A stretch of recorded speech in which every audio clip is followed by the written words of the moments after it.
It is oftentimes we struggle to focus on one specific task. We usually have a couple of things we need to do within a specific time period, but we don't know where to start, so we never end up getting them done. So here's how to kill this habit before it's too late. You have to make your mind your ally and not your enemy. Use it to take time to actually think about the benefits of achieving these tasks, of actually getting the tasks done, because you have to think about what getting them done is going to do for you and how you're going to feel after you do get them done. Because once you get something done, you get this feeling of relief, like it's like the burden's completely gone and there is nothing that is stopping you now, right? But when you have a handful of things to do at the same time, it can become a little bit more tricky which to prioritize. So you have to really try and prioritize these before you fall into a habit of procrastination, which is very easy to do when you feel stressed out. You have to give yourself proof as to why getting this done is good for you and why getting this done is going to benefit you. Otherwise, you're not going to really have the desire to do it. It's like a race, right? There's a trophy at the end and you have to win in order to get that trophy. If you didn't get a trophy or a prize at the end, you wouldn't be as motivated to complete the race, or at least complete the race and win. So you have to give yourself something to strive for. You have to make the end goal attractive. When the end goal is attractive, you find yourself a lot more motivated to get these things done, or to at least start a task, start something that you wouldn't have started otherwise, because then there is something at the end of it waiting for you. Because it's better to actually start something, at least start something and try something and be prepared for failure rather than not start something at all. Because procrastination and failure are very closely related, and procrastination and not trying at all is 100% failure. You're not going to get that trophy at the end of the race if you're not putting in any effort whatsoever. If you've put in effort and failed, that's okay, because you can just keep trying. But procrastination is putting something off, or saying that you're going to do it later and then it doesn't get done. Saying you're going to do something later, whenever you find yourself telling yourself that, don't expect it to get done later, because it won't.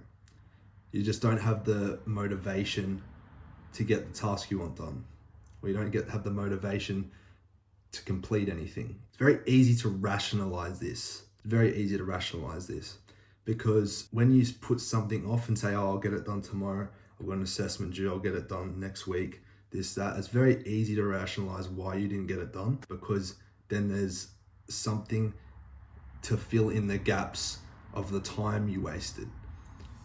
When you fill in the gaps of the time you wasted, it makes you feel a little bit better by disguising that you just didn't happen to get it done, or something distracted you and you are now still not in a position where it is done. So it's very easy to rationalize procrastination. That's what most people who procrastinate do. They rationalize why they procrastinated. I'll admit myself that I've done this in the past.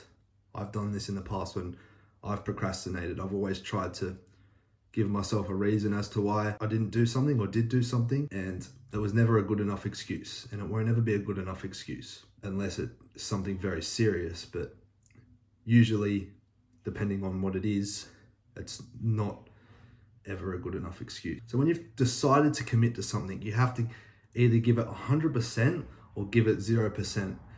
There's no in the middle. You have to either be all in or you're all out. And being all in is always better. It's always good to commit to something, because the thing is, if it's a long-term goal and throughout that long term you rationalize things like, oh, I can miss this day of eating, or I can miss this day at the gym, or that turns into 2 days, or it turns into 3 days, and this is where we come unstuck, and you just keep making yourself excuses, and before you know it, 100% all in turns into 80% all in, turns into 50% all in, turns into 20% all in, and it keeps going.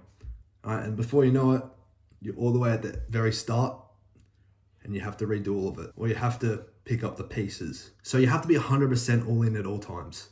Being 100% all in is the key to success, so to speak. And you'll never really understand the importance of getting something completed once it's actually done.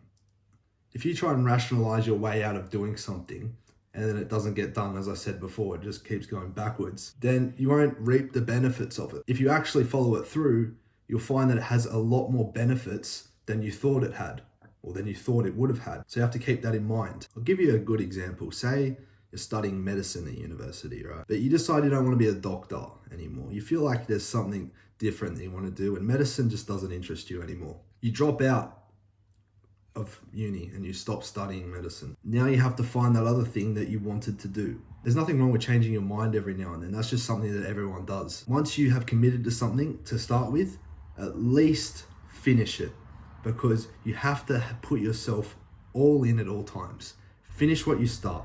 Finishing what you start is very important. Get the medicine degree before you decide to do something else, right? Because then there it is, right?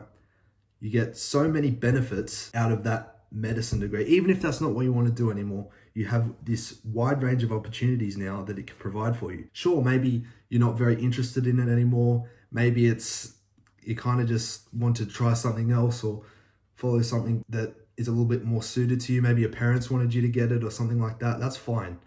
But at least complete it, especially if you're halfway through or more than halfway through. Because then you have that to back you up. Then you have that as a reference. That's yours now. You have a degree in medicine.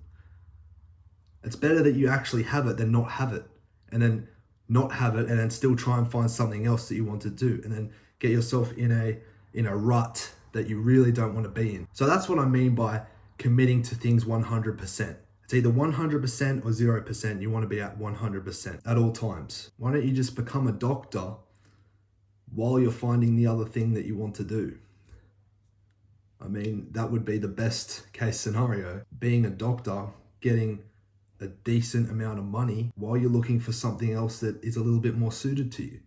I mean, you're educated enough to be one, so that's why you should be in it 100%. Because if you dropped out of it, sure, maybe you don't enjoy it, maybe it's mundane, you don't find it very easy, but you kind of just have to push through that, even if you don't like it, because committing yourself 100% to something doesn't necessarily mean that you're going to like it at all times. But you have to think about yourself in the long run. And this is what's going to get you a head start.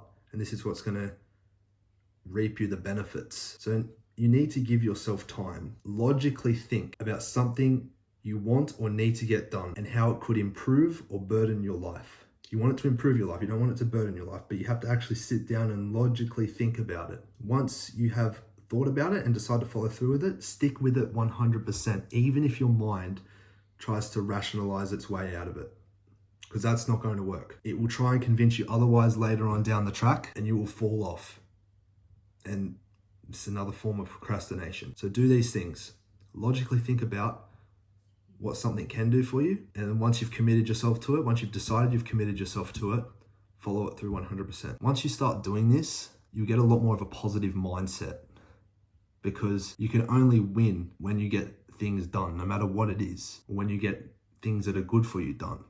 It can only be an achievement, and it can only be a benefit. But don't stop while you've already started. This is just as bad, or if not worse, than not starting at all. Quitting and not starting at all go hand in hand. They're just as bad as each other. Thanks for watching.